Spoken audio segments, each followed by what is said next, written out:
of random kick-ass shit with our local slaves.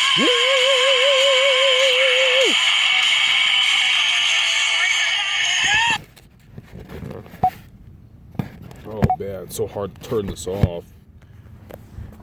Hey guys, how you doing? This is another episode of Random Incoherent Ramblings with Old Uncle Slade, otherwise known as Vital Social Issues and Stuff with Pastor effing Slade. So, rock and roll, guys. So this is a continuation of my series to stay the heck awake at my job. And my disclaimer is, if you're bored as fuck, well, I'm just kind of documenting my own life, so if I live to get old, I can remember what the fuck shit was. Or if, like, this ends up being the only time capsule left to prove that humanity exists when the cyborg wars and the cyborg aliens come and demolish and genocide humanity, then I'll finally be the most popular guy alive, or not alive, or ever was, or whatever. So rock and roll, guys. My usual disclaimers, if you don't follow my channel, is I'm a furtive night guard. Furtive as in I don't really show my face because I guess I'm a paranoid conspiracy theorist. I believe in the book that 1984 is eventually going to come into fruition, and what that means is that I believe that eventually Google's used as a spying tool, and it's going to have facial recognition technology, and eventually there's going to be a tyrannical fascist regime to take over this country and the world, and they're going to document or dox everyone that didn't agree with them and were free thinkers and believed in the First and Second Amendment, and we're all going to lose our rights and then go to the gulags of, a resurrected cyborg Joseph Stalin. Guys, I'm very furtive about, I can't say everything. I don't really say my whole story, but I try to give a summation of it all, and if it wasn't for the great people that died and fought in World War II, I wouldn't even be here or have nowhere near all the fun I had in life, and neither would you. So I believe I'm very nationalistic when it comes to the whole Western world. I believe the American flag isn't supposed to necessarily represent Donald Trump's America, Barack Obama's America. The flag isn't supposed to represent Democrat America, Republican America. I believe what the flag is supposed to represent, and everybody could love this as an axiom, the flag should represent 4 or 5 things that you should be able to do, be, believe, or say, anything you want, and pursue your individualistic personal pursuit of happiness without losing your freedoms, as long as it doesn't physically harm another person.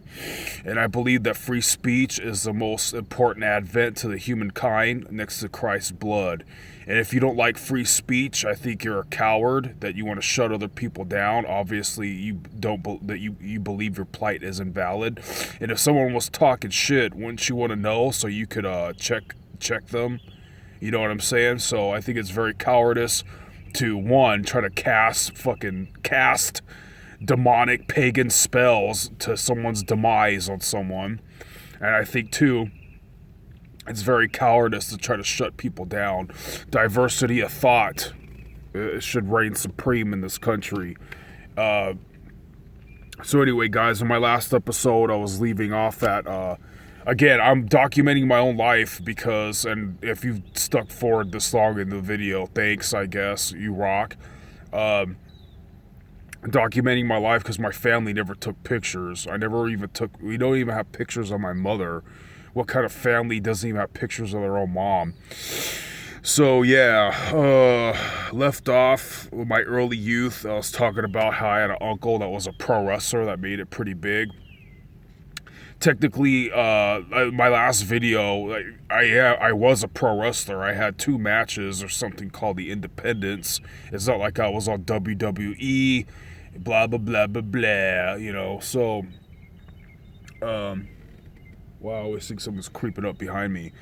Cops come check me at my job as if I'm a burglar and shit. It's really fucking annoying. Yeah, I'm not a very likable person. I look very rough around the edges and shit. And that's another thing that I'm pissed off at this country. Because, the conservatives and stuff, me and them have a lot of shared views, but they have a reputation of judging the shit out of motherfuckers, man. I believe in America, you should be able to be as eccentric as you want to be. And I can't even help but to look or be different, guys. I don't belong to any nationality. I'm so mixed race. My parents are mixed race. Their parents, their monkey's uncle that fell out of a tree and started evolving was of a mixed race. I wish I had a culture, creed, a kind to identify with. I'm very unlikely to be empathized with or relatable at all. Empathize, whatever. So yeah, I guess my story's worth of stuff. Is worth a damn. My uncle, I have an uncle. He's a god uncle, a godfather or something. He says I should document stuff, whatever. So this story is basically about counterculture life in the 20th century. Because I was pretty much ostracized from my parents for being born a big ass ogre orc.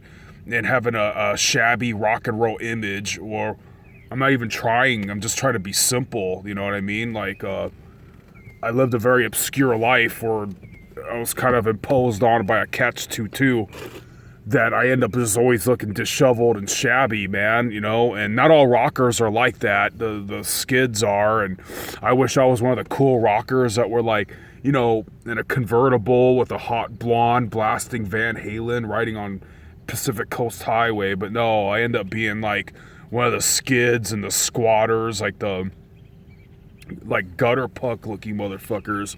It's like my mother died when I was 12 years old. She was 32 years old. My dad remarried, and his wife wears the pants in the family. And if I was home with my stepbrothers hogging the TV my mom bought me, and always awake and shit with the lights on so I can't sleep if I wanted to, and it's just boring staying. If I'm home, I'm lazy. All I do is stay at home. If I wanted to get out of the house, I get out of the house. I'm gone all day. Oh, I must be doing drugs and getting in gangs. I grew my hair long, and that my stepmother said, "Oh, I must be in a gang." What gangsters in the 20th century or ever had long hair, dude? I mean, come on, gangstas make the world go round. Yeah, thuggish, rugged people. Yeah, maybe if they grow like cool dreadlocks or something like that, maybe they listen to reggae too. I don't know. It's like, get your fucking genres and trends right, you dumb. Oh man, I could go on and on. God forgive me. I'm trying to be a better person. Like, I really feel for some people out there that feel like they were never able to honor their mother and father, and I hope God forgives us and understands and stuff. I'd rather be a good Christian, but I'm like a bottom feeder, fucking goddamn cockroach of society, man. All the women I got with, they were really, really fun, but they were really, really trashy. All the friends I ever made, they were fucking really bad douchebags, really malevolent, superficial-ass fucking people. Yeah, so living life counterculture, being despised by my parents, trying to stay out of the house as much as possible, unavoidably getting into fucking trouble all the fucking time. Yeah, I try to, a message to 5-0 out there, police. Like if you're gonna dox or fucking, what's that called? Profile people, leave rockers alone. They just come from a tumultuous home, and they're trying to stay the fuck out, So, yeah. When I was young, so I'm leaving off of part 1. This is part 2. So, when I was young and stuff, what's notable? Yeah, so I had an uncle that was a pro wrestler. My grandfather, my mom's dad, was a very stoic, mild mannered, strong, hardworking, blue collar, quiet, stoic kind of person. Man, a few words and stuff. Oh, I got a cool story about him. That's worth noting. So I had an uncle that that I guess smacked around one of his daughters, right? And I guess his name, I guess I'll leave names out of it. But so that uncle, he, purportedly through the grapevine slapped up my grandfather's daughter. So he has the audacity to come in his house one day, I guess. And, I wasn't there. I probably wasn't even born yet. So I just hear this through the grapevine. My mom's they were very fond of her dad, told me the story. I believe it. So I could imagine my grandpa right there. You can never tell when he's really looking at you because he's really cross-eyed. So I imagine him with a cigarette, leaning over and on the couch with a cup of coffee like he always is. And looking at like, this motherfucker, really? You could just be standing and boisterously fucking talking in my house after everybody knows what you did, and you have the audacity just to stand in my house. I'm pretty sure my grandpa looked away like, what the fuck, this motherfucker, like, he really had... So I guess what my grandpa did is he gets up and goes to the kitchen, and I guess he calls out to my uncle, and he goes, hey, you think you can come here and give me a hand or something like that? So my non-blood related uncle on that side, he goes in there. I guess he walked right into a smack, right? So all shocked and standing there, the freaking butterflies and all that stuff resounding in his wife beating fucking system. I guess my grandpa was like, now see here, when this sweater comes off, my hands are going to be busy, and that's your cue to start wailing on me, because when this sweater comes off, we're going to be throwing hands. And so I guess while my grandfather was taking off his coat, my uncle freaking fled for the hills, man. Oh man, that's some good stuff, man. So anyway, I left off on this story with a good note. So I'm either not born or like around 3 years old. So that's going to be my marker for the next video. God bless you guys.